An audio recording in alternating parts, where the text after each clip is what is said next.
Okay, Boker Tov. I know, I assume not everybody's quite here yet, but just in terms of next week, we always like to learn. Doesn't matter when, what. So, if people are willing to come, I'm happy to give a class on Wednesday morning. It'd have to be at 9 o'clock because we actually have school at Chat half a day on Wednesday. It's good, and so I'm teaching at 10. I think it's whatever. I think I have to teach at 10:20. So it may have to make it 9. I could do Tuesday later, but I think Wednesday to have some learning on Erev Rosh Hashanah. So if people will come, then we'll teach. That's Vegeta Bo Yomam V'Layla. I like to have a shiurim every day, which is one of the reasons I give the shiur on Friday. Even though I know once we change the clock, there are a few people in Israel it doesn't work for them. What can you do? Or night classes don't work either. Anyways, okay. Boker Tov, everybody. We can get started. I think this is, if I'm counting correctly, from the last couple of years. This is our last 2 years. This is our ninth class we're doing on the Machzor, and okay. So, and I must say, really, this today was wow. We'll get to hopefully in a few minutes the to Yaale. I was thinking of skipping that because it's not really Rosh Hashanah related. It's we say it in every Yom Tov. So we're doing the Machzor. We didn't wait to Yaale, and then you'll see why I thank God I didn't skip it. And boy, oh boy, I did. I really learned a lot about Yaale last night. Of course, that just emphasizes how little I learned about Yaale in all my previous years. But okay, what can we do? Okay, so we were discussing last week. We talked about why we don't say we went through Atab B'Chartan. It was the same. God chose us. He sanctified us through the mitzvot. And then we got to V'titein Lanu Hashem can be Avak. Again, this also is said in every Yontif, but we discussed that Yontif is not Chagim Usmanim L'Sason. It's not a Chag. We don't bring a korban Chagiga, a special festival offering.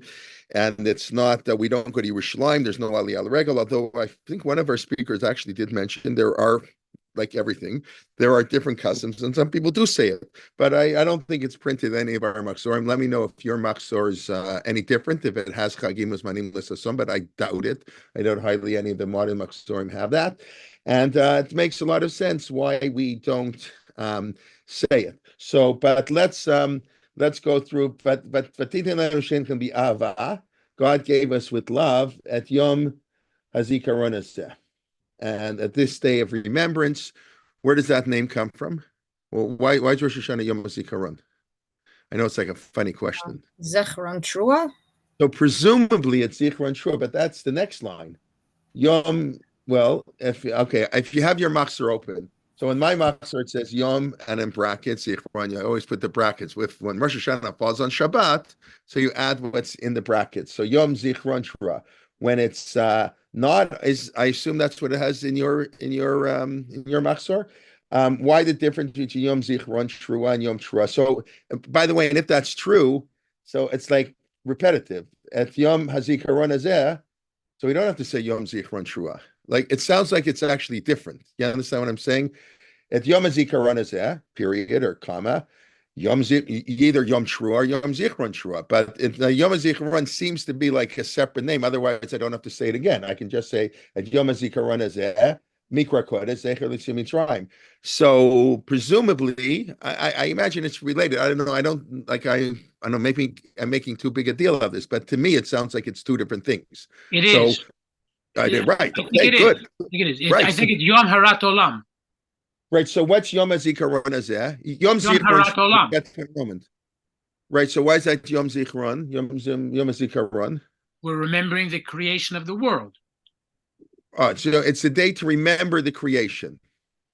Okay, so I think we discussed last week or 2 weeks ago. As we know, that's a machloka, Rabbi Eliezer and Rabbi Yoshua.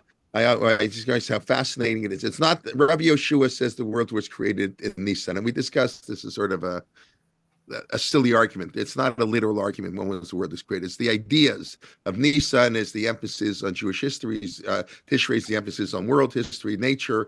So which one is central? Where do we begin? What's the role of June? Are we Nisan or Tishrei? We're a little both. But according to Rabbi Yeshua, the world was created in Nisan. It doesn't mean he celebrates Rosh Hashanah in Nisan, because in the Torah, Rosh Hashanah, as we discussed, has nothing to do with creation. It doesn't have to do with anything. That was our discussion 2 weeks ago. The Torah doesn't tell us why it's a holiday. It just tells us on the first day of the 7th month, we have to blow the trua, whatever that means. So So, yes, our liturgy and our Machzor is replete with the notion of today is the creation of the world. So it could very well be Yom HaZikaron, remember the creation of the world. Why do you have to remember the creation of the world? Like, why is that important? Whoa, wow, a Okay. bird just, I don't think you heard that sound. A bird just hit our window. Wow. Yeah, for Okay. God's kingship. Wasn't it Okay, like 20? God's kingship, right. So that of course is the famous question in the Kuzari and the Rabbi Yehuda Levi in the medieval period in his philosophical work asks, why does the Ten Commandments not begin with creation? Why does it begin with the Exodus, right? And then that's a cooler trick by God to create the world. Thing out the Exodus is cool, but that's not like creating the world. And of course, that's another debate. What's our covenant with God, our religion with God? Is it based primarily in the Exodus or primarily on creation? I think I spoke about that in a podcast recently. I don't remember when I spoke about that. And the What about Rambam, the 25th of Elul being the creation of the world and Adam right. created on So Rosh yeah. Hashanah? So it's when we say Hayom Harad Olam, so it's generally assumed, even though I wouldn't say this, I would say Hayom Harad Olam means the world was created day one by Hior was on the first of Tishrei. But nonetheless, the commentaries assume since the purpose of creation is man, there's no purpose to animals and light and vegetation without man. So Hayom Harad Olam, meaning the purpose of creation, man, was on day 6, which was the 25th of Elul, but I don't, that doesn't really, what can I say? Assuming the world is 15 billion years, which I assume it is, however we reconcile with the 6 days, I don't know what 25th of Elul means, but fine. So yes, Hayom Harad Olam, today is the creation of mankind. But whatever it is, it's at this time the world was created. But that's, creation and the Exodus are the two pillars of things. So yes, we remember God as the God of creation, which is how the Rambam begins the Mishnah Torah. The Rambam, in other words, the Aseret HaDibra begin with the Exodus, but the Rambam is Yesod HaYesodot V'Amud HaChachamot, the foundation of foundations and the pillar of wisdom, Leida Sheyesh Sham Matzui Rishon, to know there's a first cause. And this God, everything that happens in the world is because God created the world. And then the Rambam goes on to discuss metaphysics and all these things that I don't understand one word about the creation and the Galgalim and how the world works. And of course, these were primarily, among other things, but these were the main sections of the Rambam that got burnt. That the people who didn't like the Rambam very much didn't like his first 4 chapters, where the Rambam says things like, it's much more important to study science than Gemara. That's what the Rambam says. I don't know. Whenever I agree, it's a little bit whatever. And so you show that to somebody who spends his whole life in yeshiva, they always have some interpretation that that's not what the Rambam means, but I don't know. That's what the Rambam says, so maybe that doesn't mean what he says. But he says it. Davar Gadol is I forget exact words, but a great thing. I don't remember his exact language. Davar Katan. It's the small stuff. The discussions, the arguments between Abai and Rava, that's like little stuff. So you can imagine that wasn't so popular when the Rambam says, I mean, he's quoting, he didn't make that up. But anyways, but the notion of creation. So Yom HaZikaron, we remember the God as the creator. That could be, okay, what else? Yes, Morris, I think you have your hand I up. think that, we say Musaf. One of the things, Yom Zechroniot. This is the Right, essence Zichronot. Right, so I just pointed out, what does it mean, Zichronot? Right. that remembers our deeds. It says the Elephant. What are we remembering? What is it? So one is Zichron Shura, but that's a separate thing. We'll get to in a moment. So it probably has 2 things. I think that's how Rav Hirsch explains it. Number one is we're asking God to remember us for good. Yom HaZikaron. It's the time God. Let's say it's creation. So God remembers his creation. Hopefully remember us for good. And it's a time for us to remember God. It's a dual aspect. We have to remember God created us. God created the world. Well, we better improve. Search Yemei Tshuva, Yom HaZikaron, remembering for us. And it's also a plea that God Zocher Habrit, the bracha of Zichron, it ends with God remembers the covenant. What do you mean he remembers the covenant? So he'll treat us. Look at the amazing thing that Avram was willing to sacrifice Yitzchak, and Yitzchak was willing to go, and all the amazing things that the Jewish people have done. So we ask God to remember the covenant he made with us, and therefore to judge us properly. But I think there's a Yom HaZikaron aspect. We remember God, God remembers us, which is separate. We'll get to now. Yom Zichron Shura. So why is Zichron in brackets? Why do we only say it when Rosh Hashanah is not on Shabbos? So you know that we mentioned that Rosh Hashanah appears only twice in the Torah. It's very strange. Because we don't blow shofar on Shabbos. Great. So is that true? Is that what it means in the Torah? So let's take a look at the Yerushalmi. In other words, the Torah mentions Rosh Hashanah twice, only twice. Every other holiday is mentioned many more times. In Parshat Emor, it says, "B'chad lachodesh hashvi'i." Vaydaber Hashem Moshe Lemor, can get the exact pasuk, whatever. B'chad b'shvi'i, whatever it says. On the first day of the seventh month, Zichron Shruah Yelachem. Just let me look it up here once I got it open.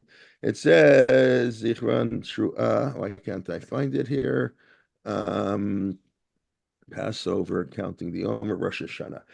B'chad lachodesh hashvi'i b'chad lachodesh yelachem Shabbaton. You should have a rest. Zichron Shruah Mikra Kodesh. Zichron Shruah Mikra Kodesh. And the second time where the Torah mentions Rosh Hashanah, which is in Parshat Pinchas, when it talks about all the the sacrifices, it says U'b'chodesh hashvi'i b'chad lachodesh Mikra Kodesh yelachem. The same language, but here puts the Mikra Kodesh first.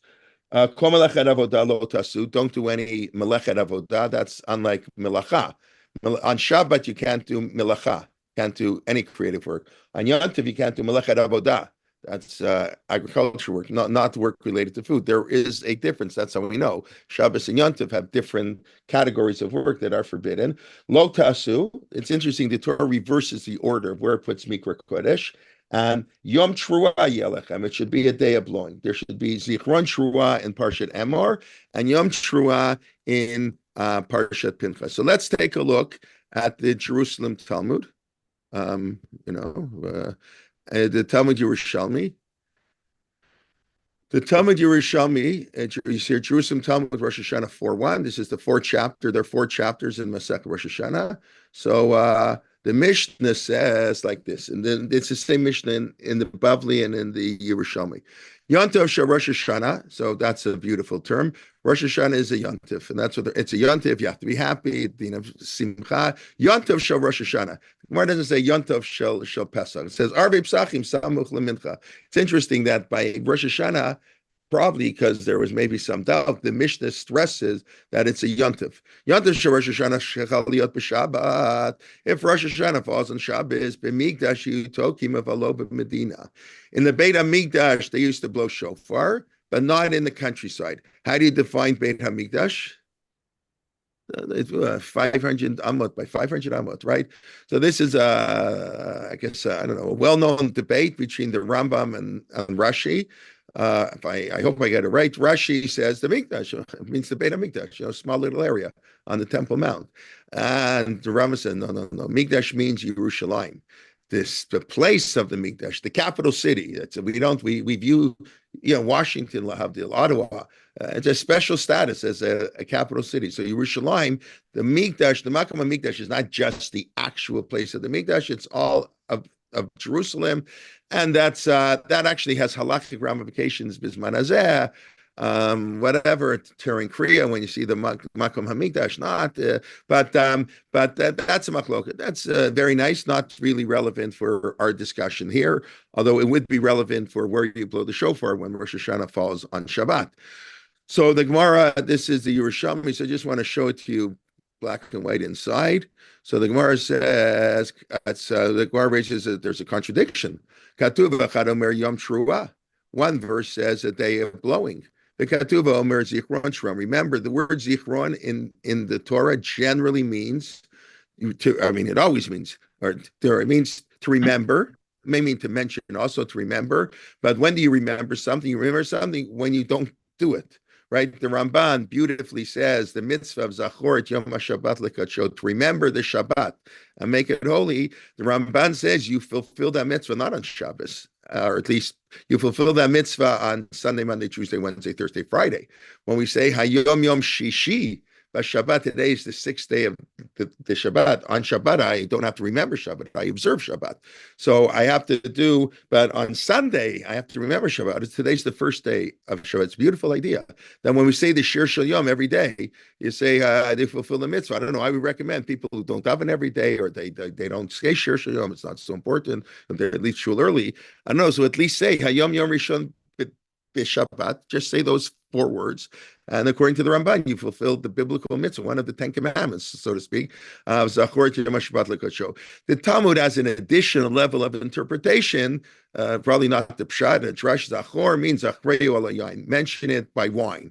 We remember it by making kiddush, but I think that's we follow that, of course. But the simple pshat, I think the Ramban, of course, is right.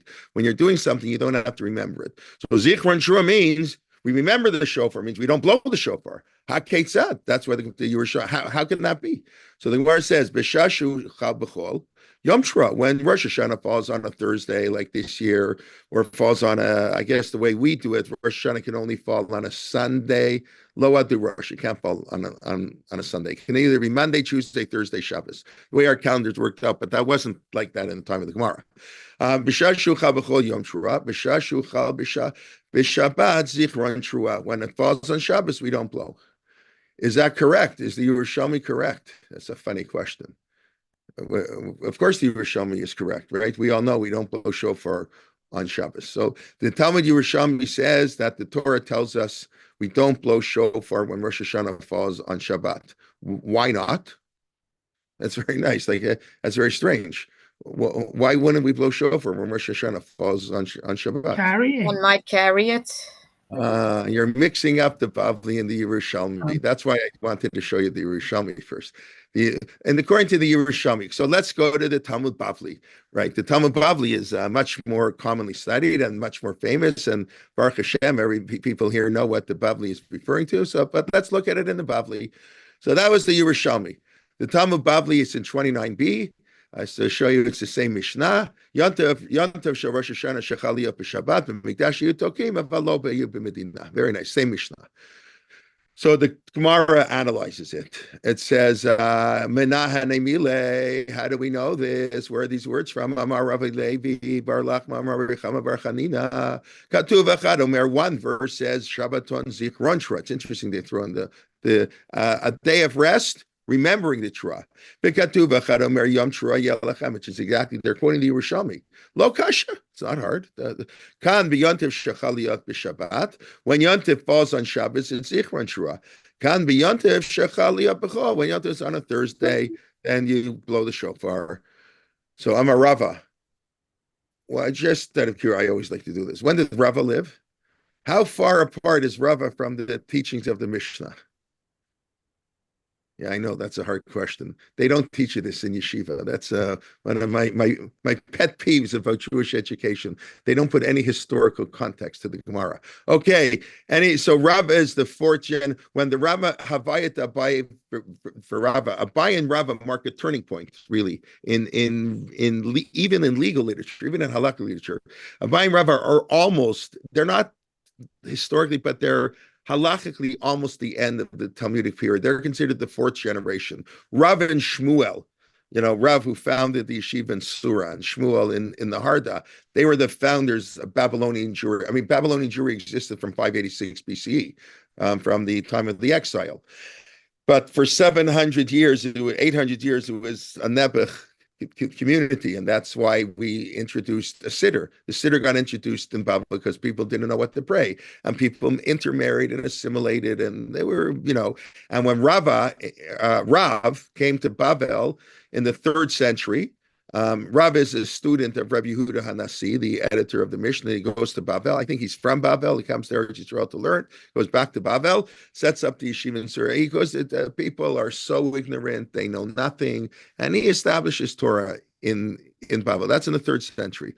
Rava and Abai living 150 years later. They're the 4th generation, just to point that out. Abai and Rava, that's they argue about 300 times or so in the Talmud. And that's what the Rambam says. The small stuff to study, Abai and Rava, the disputes, the discussions of Abai and Rava. Okay, so Rava 4 generations later than the Mishnah, 200 years after the Mishnah. It's fine, but that's that's part of the beauty of the Talmud, that people are conversing over hundreds of years. But it's important to know they're conversing over hundreds of years. In other words, what happened before Rava? Nobody asked this question before Rava? Okay. If this is from the Torah, it does appear to be in the Torah, Zikron Shua and Yom Shua. B'migdash hecha takina. So what do you mean? We follow the rules of the Torah in the Beit HaMikdash. It's true in the Beit HaMikdash we don't follow rabbinic law. Why don't we follow rabbinic law in the Beit HaMikdash? Many rabbinic laws or rabbinic prohibitions. Why are there no rabbinic prohibitions in the temple? It's true. A thing that is prohibited rabbinically is not prohibited in the temple. Anybody? Kohanim's rizim haim. The Kohanim are very careful. Why do we have rabbinic prohibitions? Why do we have muksa? We're afraid if you hold the pen, there's nothing wrong with holding a pen. I might write with it. Writing is a problem. There's nothing wrong to climb a tree. We're just afraid if you climb a tree, you'll break a branch. Nothing wrong with riding a horse. If you ride a horse, you'll tear off a thing from the tree. 98% of what we do or don't do on Shabbos is rabbinically prohibited. You have to be careful. So people are not so careful. On the temple, wow, the aura of God and the priest and the whole people are very careful. They're on their best behavior. They don't have to worry. So I don't know if every rabbinic law doesn't apply, but generally rabbinic prohibitions do not apply in the Beit HaMikdash. But Torah law applies, except the offering of sacrifices. Obviously, that is would be a violation of Torah law. So how do you blow in the Beit HaMikdash for odd? Like, why? What's the problem to blow shofar? It's not a violation of Yontiv. It's no prohibition. So he says, you can't do Melechet Avodah. Shkiyat shofar doesn't count. Retiyat hapat, that has to do with the making of bread, not important for our purposes. Shehi chachma, there's a wisdom. Being a baker, right? There's a special wisdom. Blowing shofar is not easy. You have to be trained, but it's not a malacha. It's not transformative work, right? A malacha means you're changing something in nature. So what's the problem? Why can't you blow shofar? Ela Amar Rava, again, fourth generation. See, what happened before Rava? Just to throw that out. Be the right to Mishashar. You're allowed to blow shofar. Rabbanan Hud, it's the rabbis. Kid the Rabbah, like Rabbah. When did Rabbah live? I know I'm being not fair. When the rabbis made a decree, as Rabbah taught, Damar Rabbah, there's Rabbah with an aleph, a bayin Rabbah, and there's Rabbah with a hey. When did Rabbah live? So he lived obviously before Rabbah. He lived one generation before. Rabbah is considered the third generation. Rav Huna and Rav Chisda are the second generation. Rabbah is the third generation. Rav and Rav Yosef are the third generation. And Bayin Rav are the fourth generation. Ravina and Rav Ashi are the sixth generation. The fifth generation, I forget already. Rav Nachman, maybe, I don't know. Okay. Hakol chayavim b'tkiyat shofar. Everybody's obligated in blowing shofar. It's interesting, by the way. It sounds like from this Gemara, everybody has to blow their own shofar. We have one person blow for 500 people. We just listen to the shofar. But the way the Gemara phrases it, and there is a machloka what the bracha should be. And it also makes more sense why they would make this rule. Everybody has to blow the shofar, but not everybody knows how to blow the shofar. Gzeira, we're afraid somebody's going to take it in his hand and go to the expert or go to his teacher in the morning to learn. But Yavirenu, and he'll go 4 amot and he'll carry, and that's a biblical prohibition. So we have to abolish it. So I've always been this is a troubling zera, how wide we did this, but when there was who blows shofar? So 1 in 500, 1 in 300 people blow shofar, right? And usually it's the more religious person who blows shofar. Like what the chances are? The entire Jewish people can't hear the mitzvah of the Torah to hear shofar because one guy who's pretty religious, he's like they chose him as our shofar blower, might carry. Okay. It actually makes more sense, even though I don't think through its halachically, if you interpret it literally, which I'm not saying we should, but it's just interesting. It doesn't say b'shmiyat shofar. Everybody's obligated to blow. Everybody's obligated to blow. Then for sure people are going to carry because we know the 3-day-a-year Jew, he goes to shul on Rosh Hashanah too, and they want to hear shofar. And every shul, correct me if I'm wrong, does anybody go to a shul where they don't announce the time they're going to blow shofar? Anybody go to such a shul? Yeah, my shul. They don't announce when shofar is? Wow. Oh. You're very religious shul. Everybody comes on time. They don't have to announce when shofar blowing is. I don't know. Every shul I've ever been to, 8 o'clock. What happened to 9 o'clock? Then the 8 o'clock on Rosh Hashanah, shofar is at 10:30. Don't worry. Shofar will be not before. They always announce not before. They have a few minutes early. They don't know exactly. Not before 10:30. Beautiful. So those who want to come for shofar can come for shofar. Baruch Hashem, we blow shofar in Musaf. Originally they blew shofar in. Okay, I mean I'm half joking, but I am serious. I do think they always do announce it. They used to blow shofar in Shachrit. I'm sorry. Or Chaim doesn't. Or Chaim doesn't, right? No. Yeah, I know, but that's because not a real shul. That's my shul, but it's not it's our shul. It's not it's a minion in a high school. It's like a But I wonder. I'll have to check in the Clanton Park Bulletin if they announce. I'm sure the Clanton. I'd be shocked if they don't. Tova, they announced at the debate, but they have to announce the debate for sure. The big shuls for sure. Yeah, the smaller shuls for sure. The debate that gets 1,500 people on Rosh Hashanah, right? I don't know what they get exactly, but probably in that neighborhood. So when I grew up in my father's shul, it's a big traditional conservative shul.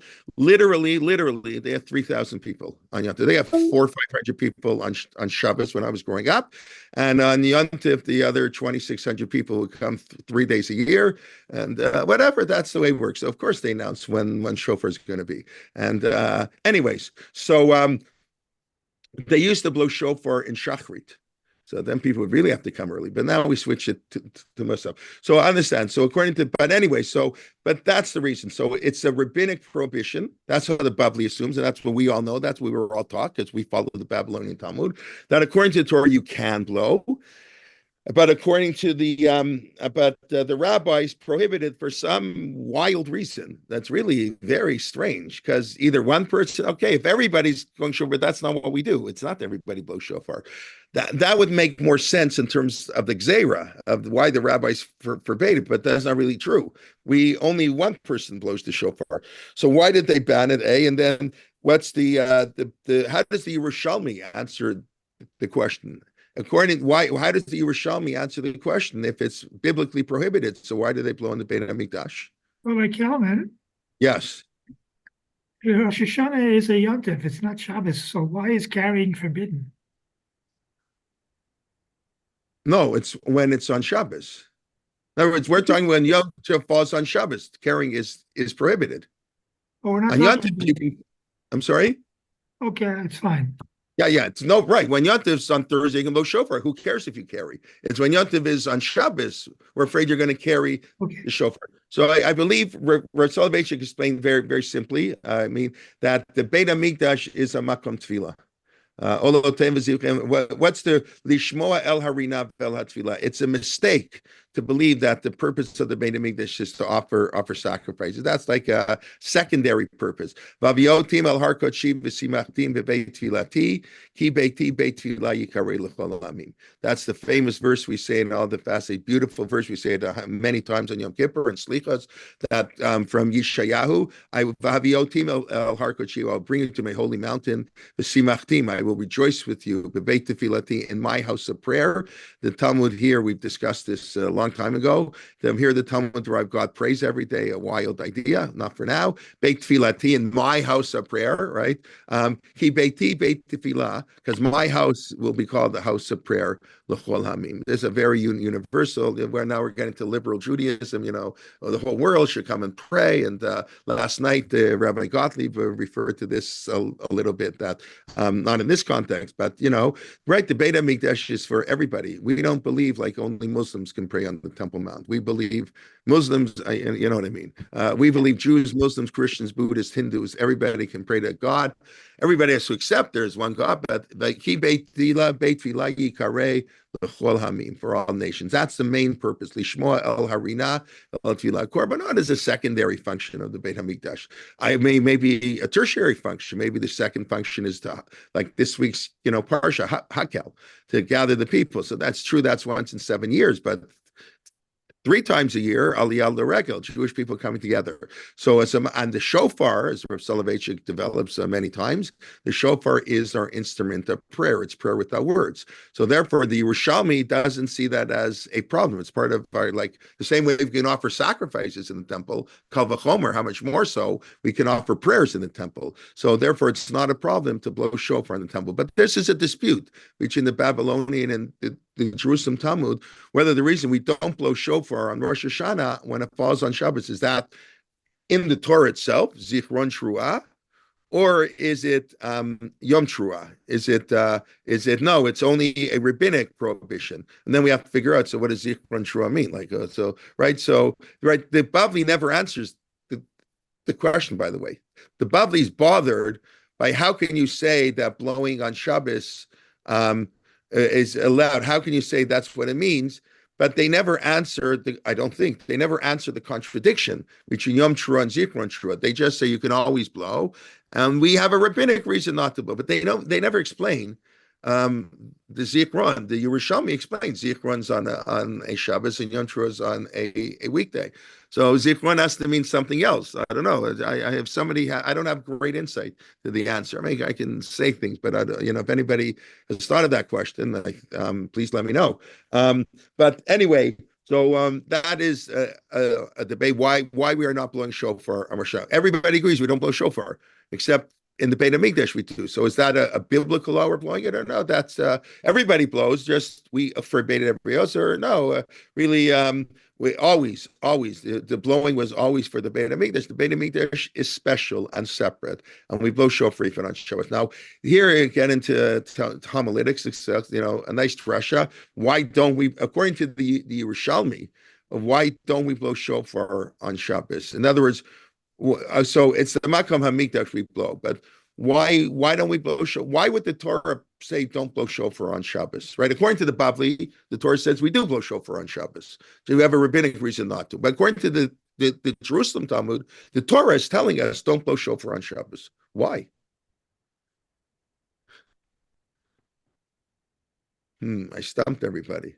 Okay. Maybe because Shabbos itself is testimony that God created the world? Yeah, so mistama, that's what I think, right? What's shofar malchut, recognizing God? What's halachically, what's technically more important, Rosh Hashanah or Shabbos? Shabbos, we all know that. I understand Rosh Hashanah is, more important. It has other aspect, of course, it's the high holidays, but we all know, technically speaking, Shabbat is more important. There's 7 aliyot on Shabbat, 5 on Rosh Hashanah. There's theoretically, a death penalty for violating of Shabbat. So Shabbat, it was what really testifies to the kingdom of God. And that, if we're assuming, I just said shofar is an instrument of prayer, but it's also, if you're assuming it's an instrument to announce the coronation of God, so we do that every Shabbos. You don't need. It's a very nice, drush. I don't know that it's sort of halachically is so strong, but okay, whatever it is. So that's it. So who does our Machzor paskin like? Who our Machzor that puts Zichron in brackets? So which view do they hold like? So it seems like the Machzor follows the Yerushalmi. I think no, because according to the right, if it's I think so, right? The Yom Zichron Shua, Zichron is only when it's on Shabbos. According to the Bavli, Zichron, it's all the same, right? We can always blow everywhere on Shabbos. Just the rabbi said not to. But according to the Rishalmi, no, Zichron, there's a real difference. Yeah. Steve, you have a comment, question? Yeah, just a quick question. I'm not sure. Why are you saying the Torah says we should not blow on Shabbat? Because one time the Torah says Zichron Truah, which means to remember, which implies we're not doing it. Remembrance is generally when we don't something. And one time it says Yom Truah. So why does it say?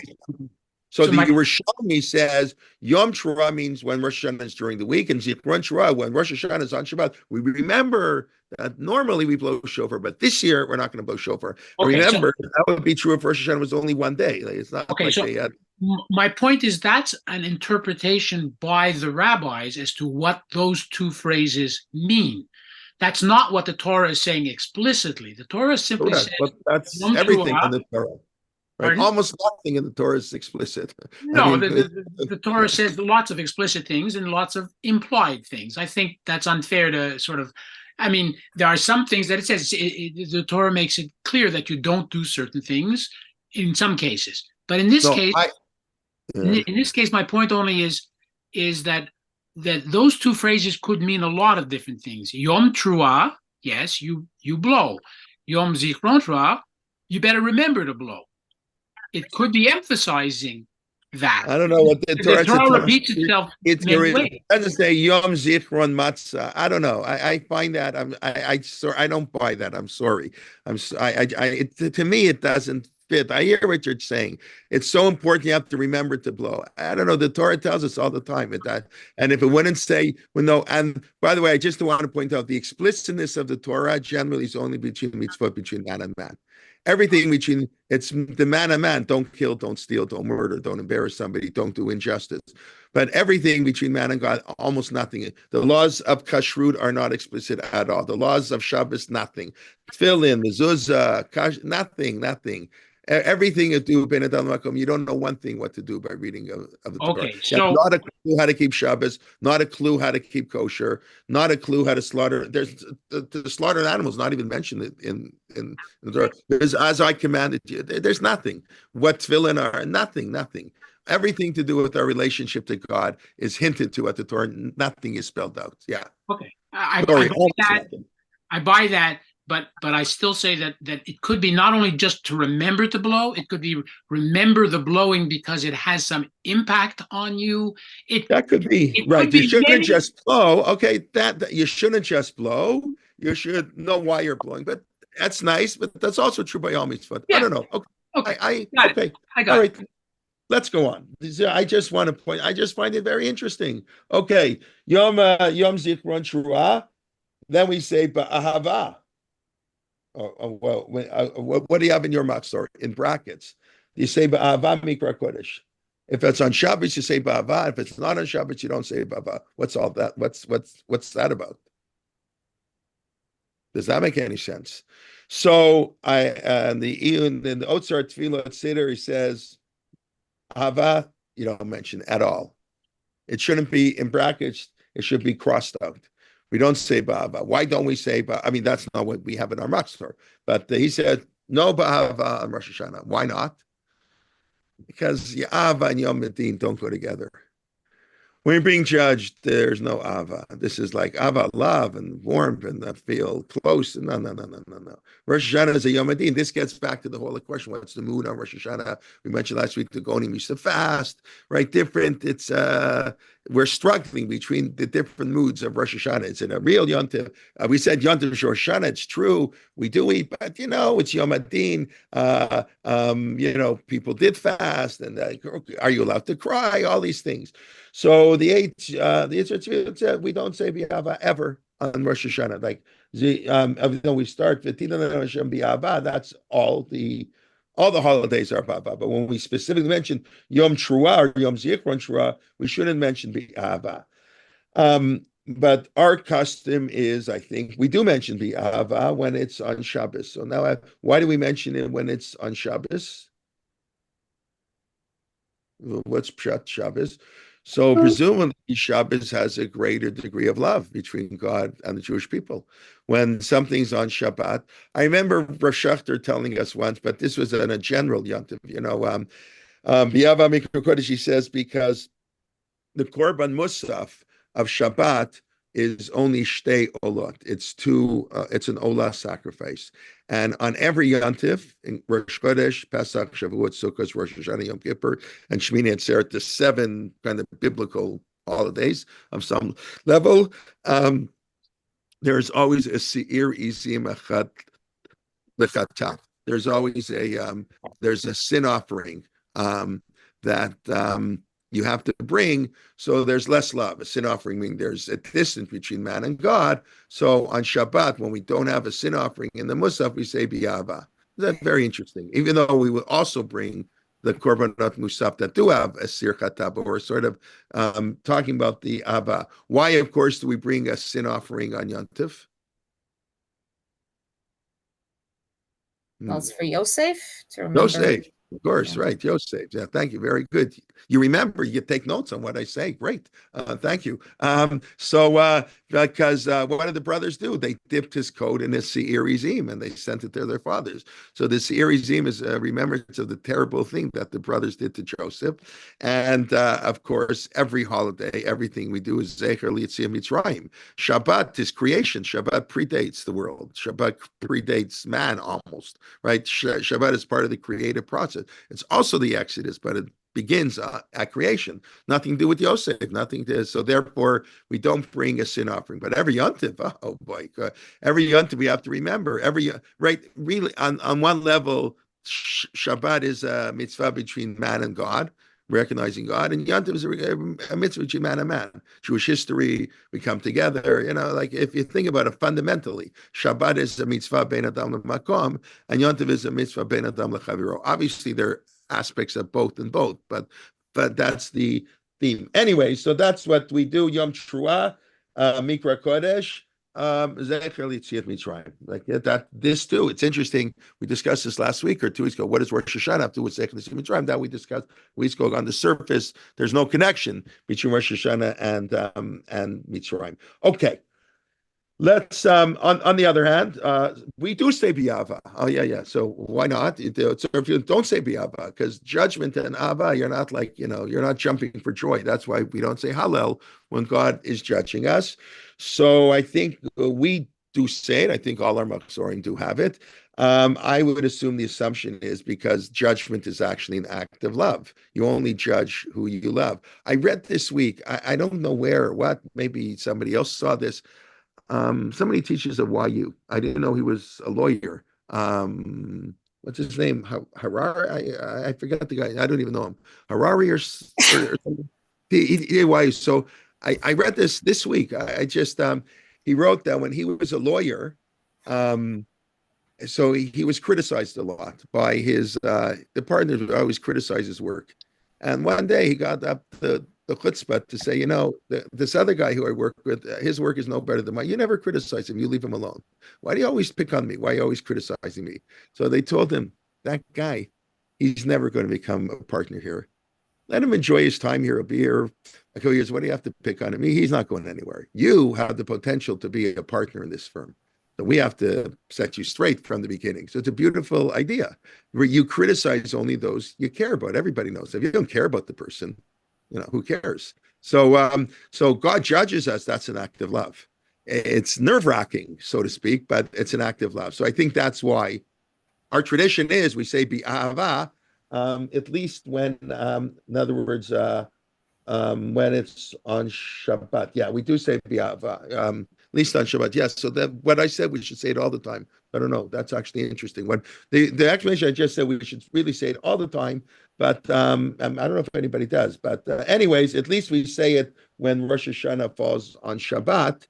The famous comment of Rav Levi of Berdichev. I mean, I assume maybe you don't know, but Rav Levi Yitzchak of Berdichev, the famous defender of the Jewish people, when Rosh Hashanah would fall, it's like cute, you laugh. But well, at least I do. But when Rosh Hashanah Yitzchak, you're supposed to laugh on Rosh Hashanah Yitzchak, Yitzchak. So Rav Levi Yitzchak Berdichev, so he always defended the Jews. So he said, when Rosh Hashanah fell on Shabbos, he would say, God, you know what?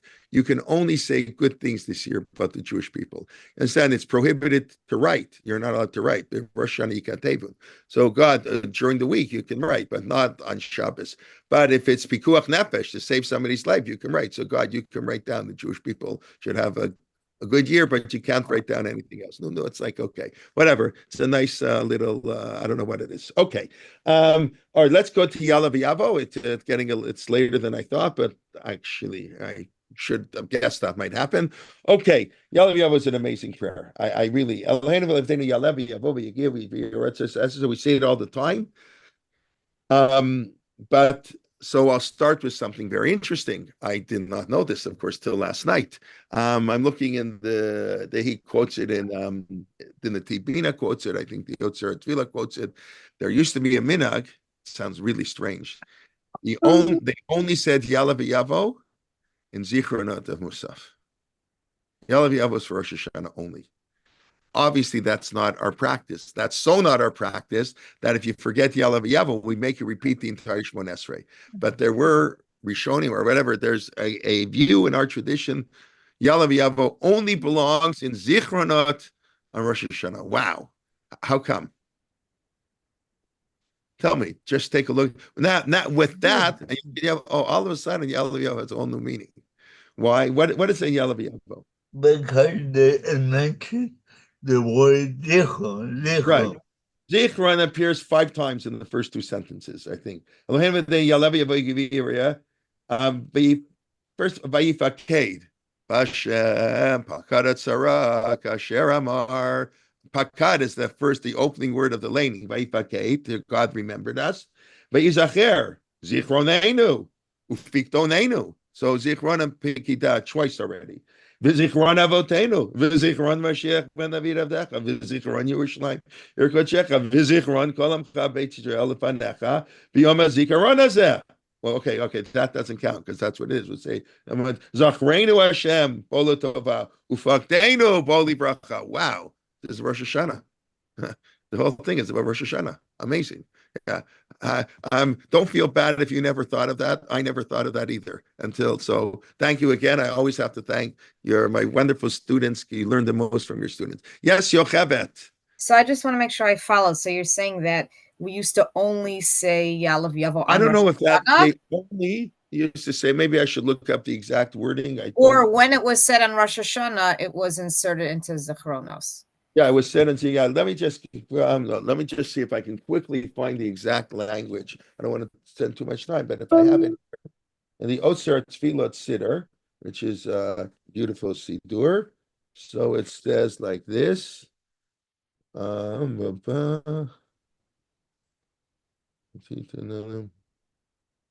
Maybe it wasn't here.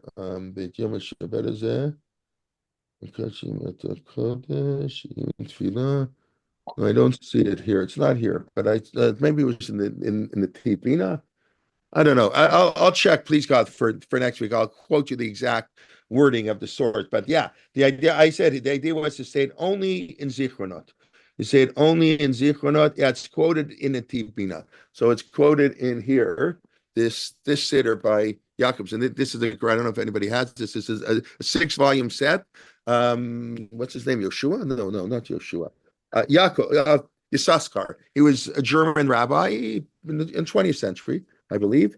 I don't know, and he wrote a 6-volume work on the Siddur Yontiv. It's a very beautiful work, and it's what's very nice about it. It's sort of a combination of scholarship and traditional. It's not like pure just academic scholarship, although it does have some of that. And it has, and he has all kinds of articles about the pulmus on this, the argument of this, general articles, and then he goes through all the tefillot, paragraph by paragraph, word by word. So let's just go here. We're in the Shmona Esrei, and he says like this. Where are we going? This up here. Oh yeah. I just wanted because it's so amazing. That's not at all how we think of Yaale V'Yavo. So he writes like this: Birkat David, Harat Lashon. Okay, Avodah. Okay. B'Yerushalmi, B'Sefer Shiva Le Haleket. That's in the Middle Ages. Mevin Shikul Dad Imlan. Oh no, that's not the one. Eli V'Yat Talmud Vishaim.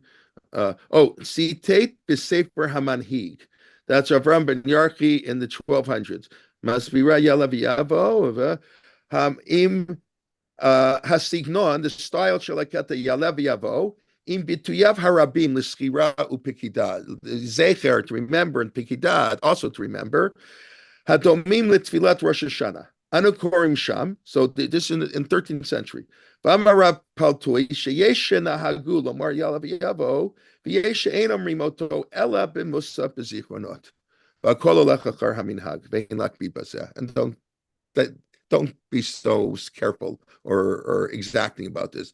In other words, in the 13th century, there were communities that only said Yaale V'Yavo on Rosh Hashanah, and in Musaf in Zichronot. I was blown away when I saw that, and he says, yes, some say we always say it on all days. Some say no, it's only for Rosh Hashanah. Obviously, we know what our minhag is, but I don't know. I don't know why we can't rely on that if you forget Yaale V'Yavo, not to repeat the Shmona Esrei and that because by the time of the Shulchan Aruch, he doesn't quote that at all. As far as I know, that view is not even quoted in the Shulchan Aruch. Right? There are views that are quoted in the Shulchan Aruch that we don't follow, and then the views don't even make it to the Shulchan Aruch. Okay, it doesn't make it. Rabbi Yosef Kar probably did not know about it. He was an Ashkenazi.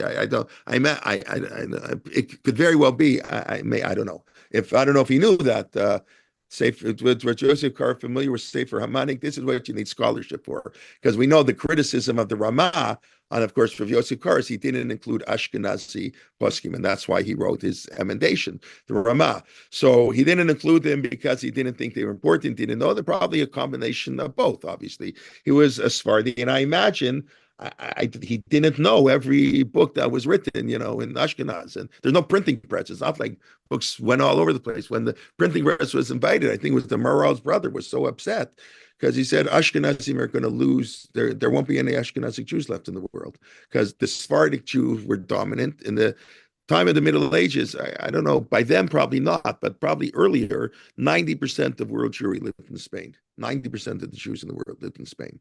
Ashkenaz was a little nothing. So they felt overwhelmed. And then if you print books, everybody's printing books with all the Sephardic customs. So the Ashkenazim, whoa, I can eat kidney on a Pesach, but I follow this ridiculous Ashkenazic practice, not the kidney. Okay, you have to say slichas from Elo, right? That's the whole joke. But okay, the Sephardic slichas, as Marty Lecture explained, they're nicer and shorter. And I know they're shorter. They're not shorter, but they're easier to understand and they're more upbeat. Anyways, I just find that fascinating. That in itself, that Yaale v'Yavo, and it's obvious when you read it. It's all about Yom HaZikaron and the Leaf God. So that was a minhag in certain communities that they only said Yaale v'Yavo on Rosh Hashanah. So when I saw that, I said, "There's absolutely no way. I'm skipping over Yaale v'Yavo." So now we're not going to have time. We'll pick up with this. Let's go through some of it. It's really powerful. It's like, who thinks of it? It's on the surface very repetitive. Yaale, we have eight languages, right? 8 ways we ask our prayers to go up to God. Yaale, v'Yavo, right? What does it mean? Yaale, to go up. V'Yavo, they should come. V'Yageh, they should arrive. V'Yar, they should be seen. V'Yar, it said they should be desired. V'Yishama, they should be heard. V'Yifakeh, they should be remembered. V'Yiskor, they should be remembered. Wow. It's like the same thing 8 times. Okay, there's nothing wrong with that. Poetic license, 100%. We do that. It's not like, and even in the Torah, that's true. But that's a debate. How much in the Torah we have to get excited about every word? But even if that you do get excited, which is the way most people are taught, but that definitely was not the way most commentaries necessarily felt. But the way that's become accepted, every single letter, word, it's nothing. Everything's teaching something else. Even many Meforshim were not so taken by that. And even Rabbi Yishmael, debate Rabbi Akiva said every et, right? Et Hashem, et always means something. Rabbi said no, Dibrat Torah, Koshon B'nei Adam. The Torah talks like people speak. And when all the repetitions of the story I told before, and the Chama Leibowitz could not take this view. She was like, it would eat her up. Like the Ibn Ezra writes this on the 10 Commandments. Even Ezra writes it on the 10 Commandments. All the differences, here we keep Shabbos because of creation. There, no big deal. You know why? When you repeat something, you never repeat it word for word. So that Moshe is repeating what God told him 40 years ago. I don't remember exactly what God told me 40 years ago. More or less, I know. Yeah, don't kill. I know that. Yeah, don't be jealous. Was it your wife? Was it the neighbor? That's a disorder. It doesn't matter. Zachor Shamor, who cares? Keep Shabbos. Does it matter? Zachor Shamor. Like this is like Nechama Leibowitz could not take this, and but because she would, and then the story, Avram, the servant of Avram, repeats the whole story. So that was the first thing we learned with Nechama, the first beautiful thing. She points out the beauty, how beautiful the Torah is. All the differences are so meaningful. And that's why she couldn't take it, because it's so clear the Torah is hinting. But that's why many Nechamas, they didn't get excited about these things. So, but even if they did get excited about these things, there is, we still have poetry in the Torah, poetic license. So Yaale v'Yavo v'Yagia, different ways. But okay, I'm going to come back to that in 1 minute. I'm going to show you how the commentaries explain each one of those words refers to some other important concept in Judaism that uses that word. Okay, that we're going to see that in a moment. I'll maybe just start, and then we have 8 ways. Yaale v'Yavo v'Yagia, and then we ask God to remember 6 things God should remember. Zichronenu v'Ikdonenu. That's a little bit unclear what that is, but Zichronei, our remembrance. Zichron Avotenu, remember our fathers. Zichron Mashiach ben David Avdech, remember the Mashiach. Zichron Yerushalayim, remember Jerusalem. Zichron Kol Amcha Beit, remember all the Jewish people, even not in Jerusalem. And then how do you have to? Okay, that's next. And then you have to remember them 7 ways. Lefleta, letova, lechain, lechesed, lerachamim, lechaim, uleshalom. To lefleta, like to remain, the tova for good, for kindness, chen and chesed, 2 different forms of kindness, rachamim, mercy, life, and peace. And then four more, please. Zachrenu Hashem, remember us, letova. Ufakdenu, again, Zichron Ufakdenu, Lebracha, remember us for good, remember us for blessing. Hoshienu Bolachayim, save us for life. Vidvar Yeshua Barachamim, Chus V'chaneinu Barachim Aleinu, and for the for salvation and mercy, have pity upon us and save us. And then we end with 2 expressions of praise. Ki Elecha Einenu, because we turn to you, God, we're close to you. Ki El Melech Hanun V'Rachumata, because you, God, are our King. Malchiot, Rosh HaShana, Melech, Chanun V'Rachumata. You're full of mercy and kindness. That's a beautiful, beautiful tefillah. Unbelievable. Okay, now, we don't have time, but let me start just the beginning. So I want to go through the 8 things. What Yaale v'yavo v'yagia, how this was quoted in the Otzar Tefillah quotes this, and in the Tibina, maybe it gets one from the other, like often, people quote the same sources. But I think, if I'm not mistaken, some of this at least is quoted in the name of the Vilna Gaon, but let's see. Okay, what does Yaale refer to? Okay.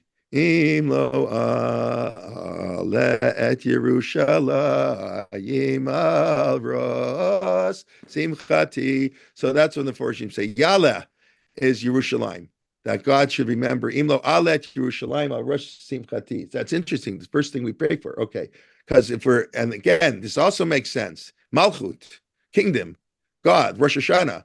Well, the kingdom, where does God dwell? The Beit HaMikdash in Yerushalayim. That's the, and it's interesting. It's Yerushalayim, not necessarily. We'll get to the Beit HaMikdash. Yeah, okay. V'yavo.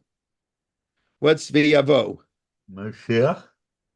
Mashiach. Excellent. Where does that come from? Beautiful. V'yavo Mashiach. Yeah. Why is Yavo a reference to the Mashiach, though? You're correct. That's how the commentaries explain. Very nice, Marty. Why is it a reference to Mashiach? So they quote a pasuk in Zechariah. Here, I'll just show you this for a moment. I hope I have it ready. Share Zechariah. Oh, you know what? I didn't mention. I have to come back to the next week. Okay, I'll get the next week's Siddur Mari Zechariah. Here it is.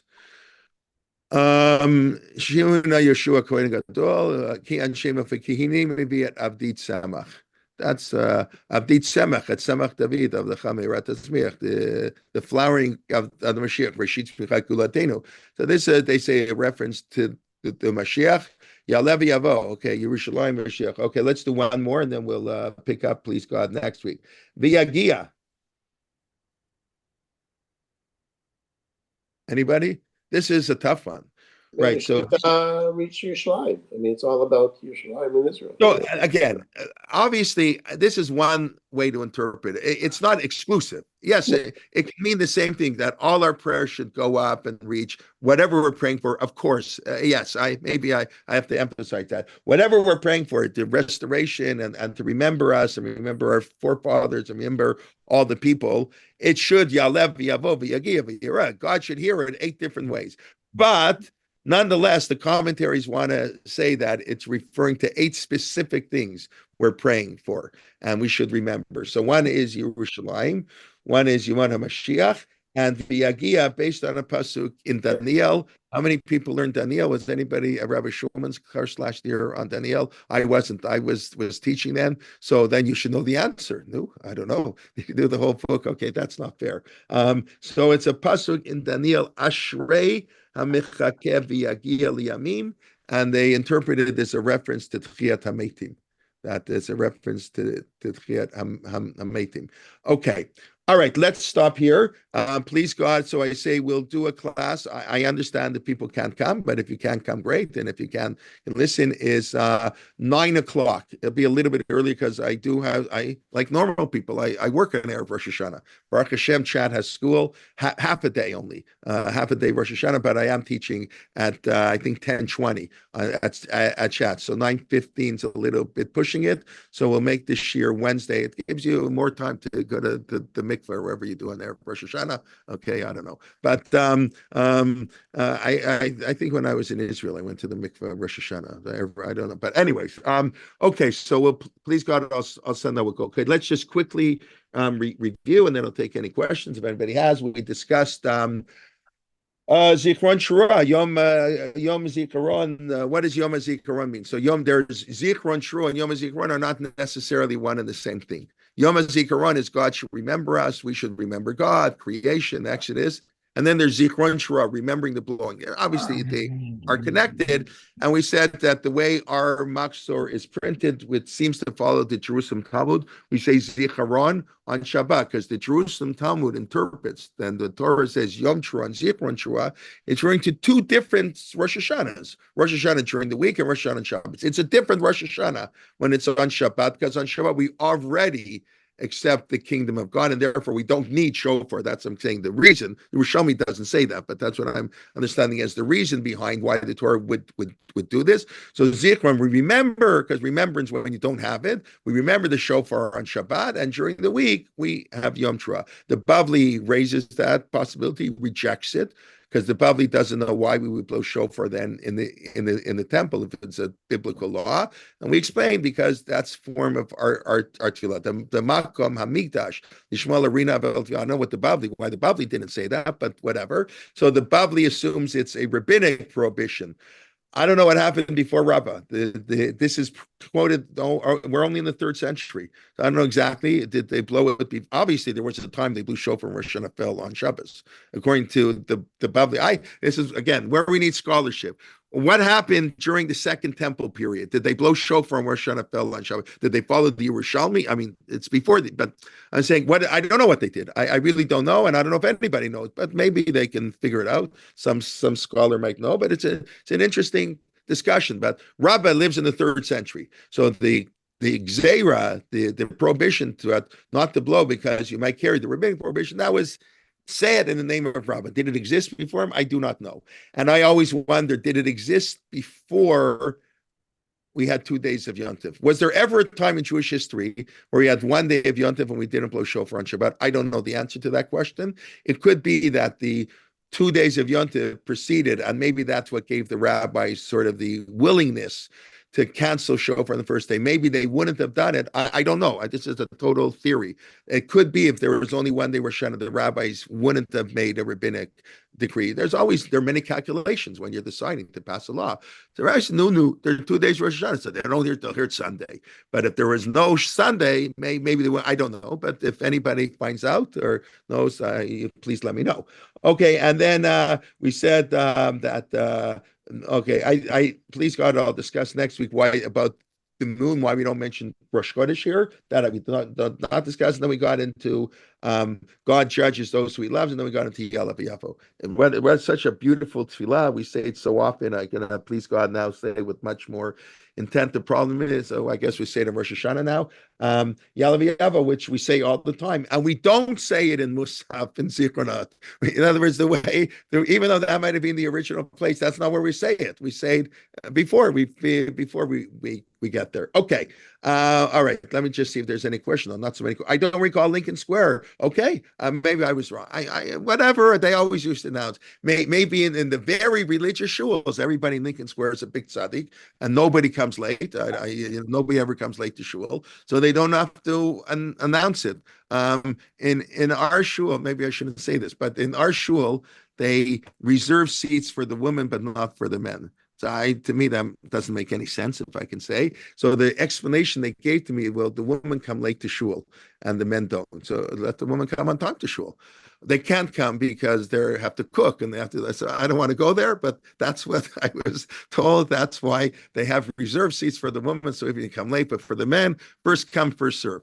I have, anyway, Rosh Hashanah is the only time of year I daven at a Hashkami. Their shul has part of the reason, well, where I started, but they really do need the extra room a little bit. But I daven at the Hashkami minyan. It's really beautiful minyan over the number of years. And we start, well, this year will be late because it's a Vatican minyan. So in Toronto this year, sunrise is not till about 7:20. So I know it's earlier in New York. So other years we started at 6:15. This year we'll probably start at 6:45. I don't know exactly. Anyways, okay. But they don't announce when they blow shofar there either, I guess. Although I'm not sure. I'm not sure they don't announce it. Even though it may not be in the bulletin, I do think they announce it. Okay. Yaale is never said in Musaf, correct. We don't say it in Musaf. I'm just saying historically, things have developed and, they used to, some Jews didn't even say it on Pesach, Shavuot, Sukkot, Rosh Chodesh. Only Rosh Hashanah. And it really makes, now that I see this, maybe I'm only going to start saying, how can I say it on Pesach? It really does sound so Rosh Hashanah-y that it's really a beautiful tefillah. And maybe like Aleinu. Aleinu began at Rosh Hashanah, and then we moved it to every day. So Yaale v'Yavo begins on Rosh Hashanah. We say it all the time. Okay. Any questions, comments? Yeah, No? Rabbi Kelman, Yes, Zeb. Yes, Vakasha. when you were quoting some words here, you said V'yisheinu l'chaim. Don't you have the word Tovim after l'chaim? No, not in Nusach Ashkenaz. We can maybe rewind me, send me an email. I'll try to discuss that next week. Nusach Ashkenaz says Yoshenavo l'chaim, and Nusach Sfard says l'chaim tovim. That's, I don't know why. I have to look that up. Right, correct. That is a different. I love. It's always point out. I always say X. Point out where Nusach Sfard is different. You should know. Yeah. Nusach Sfard is different. Nusach Ashkenaz is older. I mean, this from my the Lodge of the Scholarly Literature, and I know Rav Moshe Feinstein felt this way, and the yeshivas all daven Nusach Ashkenaz. It's very interesting. The Hasidim who don't daven Nusach Ari and this and daven Sfard, but other people in the yeshivas, in Lakewood, in YU, and all these yeshivas all daven, I think, Nusach Ashkenaz. And some, I know in other what they do in Israel, I know in Ma'ale Adumim, where Rav Rabinovich, who was rabbi in Toronto, then went to Ma'ale Adumim. I went to Jews College to become the teacher of Jonathan Sachs, but then he went to Israel. So I know in Ma'ale Adumim they used to do one day Rosh Hashanah. I don't know if it was Ashkenaz or Sfard, but the Ashkenazic way of davening, and the second, I don't know which was which, they did Eitot HaMizrach. Because in Israel, Nusach Ashkenaz and Sfard are basically the same. So a word here, a word there. Eitot HaMizrach, they don't say Unetana Tokef, right? How can you go to shul that doesn't say Unetana Tokef? I shouldn't say that, but the Sfardim don't say it. It's not in their canon. It's a very different davening. But so in a sense, it's very, they do that in yeshivas. You got people from Sephardic backgrounds and Ashkenazic backgrounds. So to make everybody, instead of splitting into two minyanim, this is for the Ashkenazim Sephardim, I guess they felt the Rovam Hadrat Melech, you praise the king by being all together. So they would do one day, the way where I assume there are no Sephardim here. Correct me if I'm wrong. Maybe I should not make that assumption. I'm imagining most people here daven Nusach Ashkenaz or Nusach Sfard, but within the Ashkenazic canon, and it's very different. No, Zev, why are you shaking your head? No, I don't have it either. You daven Nusach Ari. Yeah, you told me that. Yeah, I can't believe you. What's the rationale for dropping Tovim or not, or saying it? I don't know. I have to look it up. I don't know. Why would they not say it? What's the downside? So the truth matter is, I often do say it because it's very nice. What's the downside to say l'chaim tovim? I agree. There must be some reason. I don't know. I don't know. I don't know. Okay. I would comment. Yes. I always learned that Yaale v'Yavo is said to replace the korban. Hayom. That's why it's never said in Musaf, because the whole Musaf is to remember the korbanot. And Yaale v'Yavo is only said on a day when there was korbanot. That's why we don't say Chanukah and Purim. That's why I learned about right. So, but interesting, it doesn't talk about korbanos in Yaale v'Yavo. It's said in Ritzei. which is the avodah. Absolutely. There is for sure an allusion to that for sure. I never heard that idea why it's never in Musa, but that's very nice. That makes, of course, that makes a lot of sense. But obviously, those who said it in Zirchona were saying it in Musa. Right. Our practice today is only in Shachrit. And our practices all the time. Yeah, it's very. It's listen. It's study to have practices change. We're used to. It's not. Things changed over time. Our tradition is not static. That's for sure. That's nitzavim vayelach. Sometimes we stand still, and sometimes we move and we change. That's the beauty. This week's parsha. What else? But isn't that nice? See? Okay. All right. Anybody? Yes. I have a question. Sure. If you read, when I read the introduction to Rabbi Sax's Machzor, beautiful. His introductions are beautiful. I highly recommend Rabbi Sax. Beautiful. Yeah.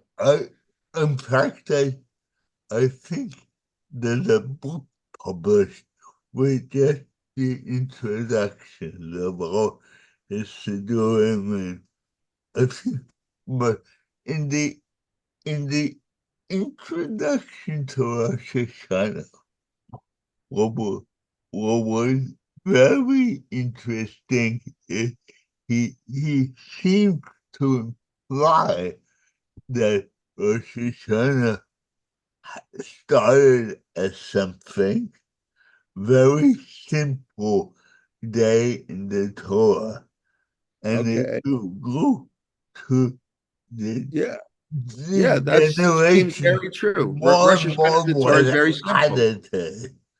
And it's almost as if it's almost non-orthodox in that sense. The mystery. Yeah, no certainty over in Torah seeking to understand the significant day that we are plunged into mystery. Only twice does the Torah touch on the subject, and in either case, it's provide much information. Yeah, that's exactly correct. That's what we've. How does Rosh Hashanah go from the little it says in the Torah to what it is? That's right, 100%. It evolved for sure. It evolved. Yes, of course. And when you think about it, I mean, what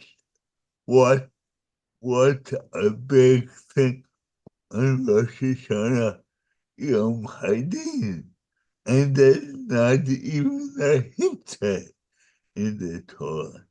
And I find that very interesting. Yeah, it is very interesting. Yeah. Things develop, things change, and for sure, that's life can never stay static. Everybody knows whether you're a sports team or a business, if you just do everything the way you used to do it, you're going to fail. And I hate to say it, I love to say it, the same thing's true on Judaism. Yes, we're very rooted in our tradition, and Machzor and Halakha, but it's like beyond a myth to say that things never change in Judaism. Things change less today because of the adamancy of Chadash Asher Min Torah, that change is forbidden, and maybe that's why most Jews aren't religious. Ever think of that, right? Maybe had Judaism been more open to change in the 18th century, 19th century, when emancipation and enlightenment came, maybe so many Jews wouldn't have run away from Yiddishkeit. That's I know that's not a common thing you're going to hear. And the Maharatz Chaitz writes that. The Maharatz Chaitz, right? We took such a strong stand on reform. Why? The early reform. What did the early reform want? They wanted to speak in English, or in German, big deal. They wanted to. They put an organ in the shul. No. Already the rabbi in Budapest. I spoke about him. I forget his name now. In Budapest, a long beard. He was a religious man. What's the problem? Have a non-Jew play the organ. We have the non-Jews turn on the lights in the shul and the air conditioning, and they clean up. So this enhances our tefillah. The organ, beautiful, makes our tefillah. But of course, you say an organ, you're in the church, So So whatever, and then the reforms got really reforms, But whatever, it. That's always a question. Do you reach out and embrace the differences or not? And that's the question now. Are we going to push out? That's what Rabbi Gotti was speaking about last night. Are we going to? He talked about the unity of the community, Hakel coming together. Are we going to push out those Jews who want to identify, quote unquote, as Orthodox, which term I think is in itself a divisive term. Orthodox conservative reform is divisive, I think, but whatever, it's the way it is. Those who believe in women rabbis, and are we going to push them out, which many people want? We don't want them in our movement. So then they'll stop becoming observant. We're going to say it's not our cup of tea. We don't, but there's Amal Ismach, and they can do their own thing.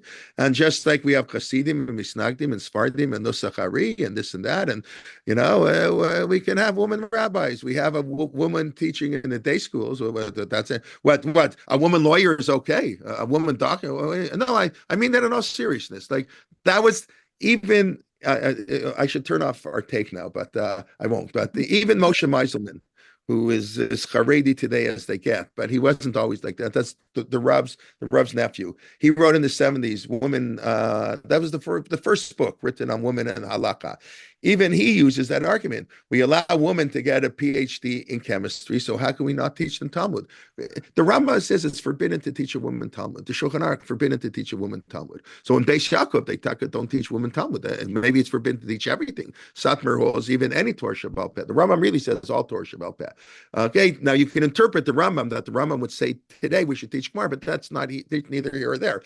Teaching women Gemara is a total change in our practice. It's a revolution, and it's totally accepted, at least in the modern Orthodox world. And women rabbis are totally not accepted. It's very hard to give me a halachic reason why that is true. Very hard to tell me. We allow women to become lawyer. The girls have to stay at home, get married, raise the kids. I mean, you can find many sources to back up that it's really bad. In the ksuva, the husband supports the wife. The idea that the husband learns and the wife goes to support, that's totally against the ksuva.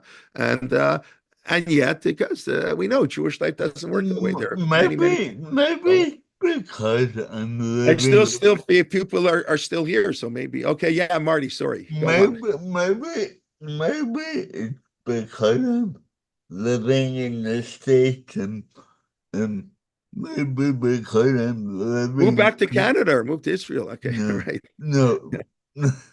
Well, that's what love was. So that's why I ended up here. But I just feel that going the other way. I see more and more women participation. Yeah, it depends where you live. In certain communities, in certain communities, a woman dancing with the Sefer Torah on Simchas Torah is no big deal. It's just normal. And in certain communities, it's a big fight.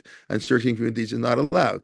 Right. It a lot depends on where you live. But to say that Judaism is static is just it was interesting that a few, I guess a couple of months ago, the Chabad rabbi who's actually one of my best friends here, did a funeral with a woman conservative rabbi. Yeah, this is all question, where see, I probably in a funeral it's easier, often not in a shul. People don't families, people, right? Yeah, this all the time, weddings, co-officiating. Yeah, it's or another time. Anyways, let's what can I say? Yeah, it's these are, how do you balance change? Listen, Shimshon Rafael Hirsch made many innovations. He was also the most anti-reform rabbi there was. So it's very interesting, he felt his changes were totally halakhic and the other changes for him were awful. And, it's very interesting. Obviously, Shimshon Rafael Hirsch and the Khatam Sofer had very different models of how their shuls ran, and there are different models of education, different models of everything, but they had an equal commitment to halakha and to Torah, and that's the question. Okay, well, we'll leave Thank you, Ella. more. Yeah. Okay, one I hope I answered a little bit. This is a never-ending conversation, but it's an important one, and to have with Oh, great. other people, to have with people who we don't see eye to eye with. To everybody, to talk in an echo chamber doesn't do any good. But we should respect each other, and elu ve'elu. There are limits to elu ve'elu, but let's be makil. I say let's be lenient. If we're not sure, let's welcome. And even if we think they're it's okay. We can. There are so many things that unite us, and as Rabbi Soloveitchik always pointed out, the world taught us this year. The world, the Arabs, and they don't care. The UN doesn't care if we're Orthodox or Reform or Hasidic. They couldn't care less if we daven Ashkenaz or Sfarad. We're all Jews. We're all terrible, and so we have to come together to counter that. Okay, and that maybe I have to end on a happier note. Okay, Nitzavim Hayom Hashem Lavracha B'Brit, to have renewed the covenant.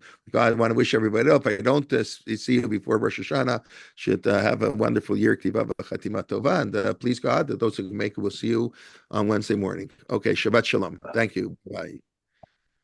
Thank you very much. That's really Okay, good. thank you. Thank you. Shabbat Shalom. Shabbat Shalom. Thank you. Okay.